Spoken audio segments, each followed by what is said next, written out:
Time. Hello. My name is Gabby, and I'm Brazilian. For that reason, I really wanted to use a Brazilian coffee for my first time competing. Over the past years, due to a strong coffee trade and standardized growing and processing methods, Brazil has developed a somewhat uniform profile. When I had my first cup of a specialty coffee, I was really inspired by what were then really new flavors for me. And I want to give you the same experience today with a Brazilian coffee that was designed to create new flavors for this historically significant origin. So if you'll just give me a moment, I'll be right back with your drinks.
Levou meu sorriso, e o sorriso dela, meu assunto. Levou junto com ela o que me é de direito, arrancou-me do peito e tem mais. Levou seu retrato, seu trato, seu prato, que papel. Uma imagem de São Francisco e um bom disco de Noel. A Rita matou nosso amor de vingança, nem herança deixou. Não levou um tostão porque não tinha não, mas causou perdas e danos. Levou os meus planos, meus pobres enganos, os meus 20 anos, o meu coração. So Santuário Sul is located in the south of my home state of Minas Gerais. It was partially started by Luiz Paulo Pereira Filho, who is the co-founder of Carmo Coffees. This is in the sub-region of Carmo de Minas. I've chosen to start off with the milk course because I chose a roast that emphasizes the more familiar kind of tastes that are associated with Brazilian coffees. So what you're going to be getting here is a smooth and rich mouthfeel and body, a medium-low acidity with notes of cashew, caramelized sugar, and semi-sweet chocolate. The milk I chose to use is a Chagnon. I chose them because they pride themselves on being very traceable. They collect their milk from 8 to 10 local farms, as opposed to larger producers who can collect from 200 to 300 farms. I freeze distill the milk just to add to that sweetness and richness. So now, as you try these, I'll be right back with your espresso course.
cheira talco, como bumbum de bebê, minha aura clara, só quem é clarividente pode ver. There you are. Pode ver, trago a minha banda, só quem sabe onde é Luanda, saberá lhe dar valor. So what I didn't tell you earlier was that this is an anaerobic processed SL28. Yeah, Santuário Sul is Luis Paulo's experimental farm. He has been experimenting with different varietals and different processing methods. So the SL28 has a Bourbon-like genetic background, so it kind of made sense that he chose to grow it at this farm since it played such a big role in making Brazil the producer that it is today. Now in this espresso, you're going to be getting a thick body, a medium acidity, and the notes are going to be of almond, cocoa, golden raisins, and light citrus acidity. The cups that you're drinking from was actually a collaboration project between us at Crew Café and a local potter named Anne-Marie Turcotte. Together, we designed this cup specifically for this coffee. And taking into account form, curvature, the fit into the hand, the color, the clay, the glaze, it all came together to make this unassuming piece. So if you'll just give me a moment, I'll be back with your signature beverages.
you.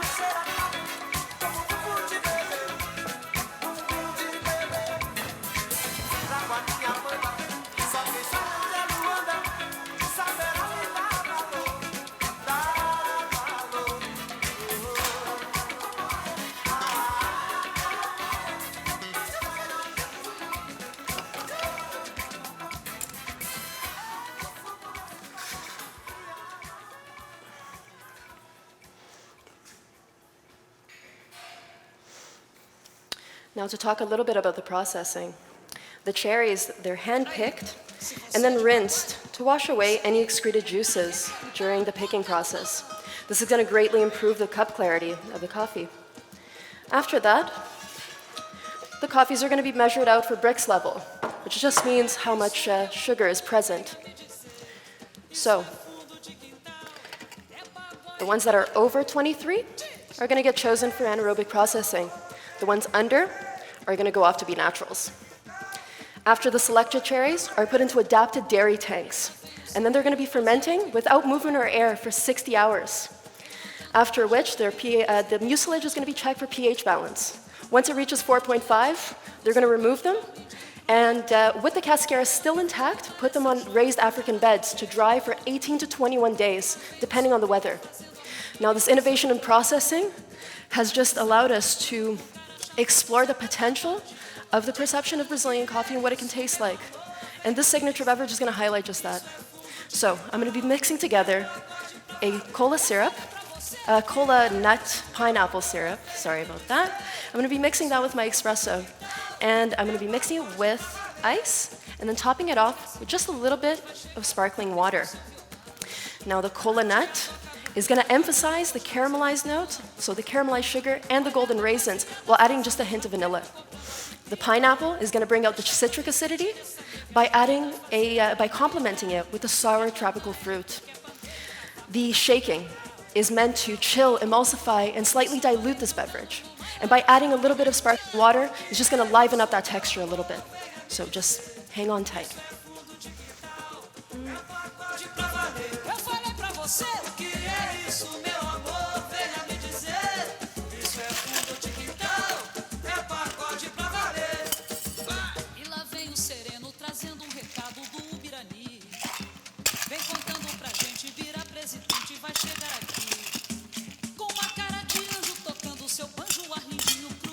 I'm gonna bang this real hard, so.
I hope you've enjoyed this performance and that I was able to bring you a new experience. Could I get the music back on, please? Yeah. And here you are. The same experience that I had with my first cup of specialty coffee. And I find it really inspiring to know that we can still be surprised by flavors in coffee, even though it's not our first cup. And thanks to farmers like Luis Paulo, this will be our future. Thank you very much for your time.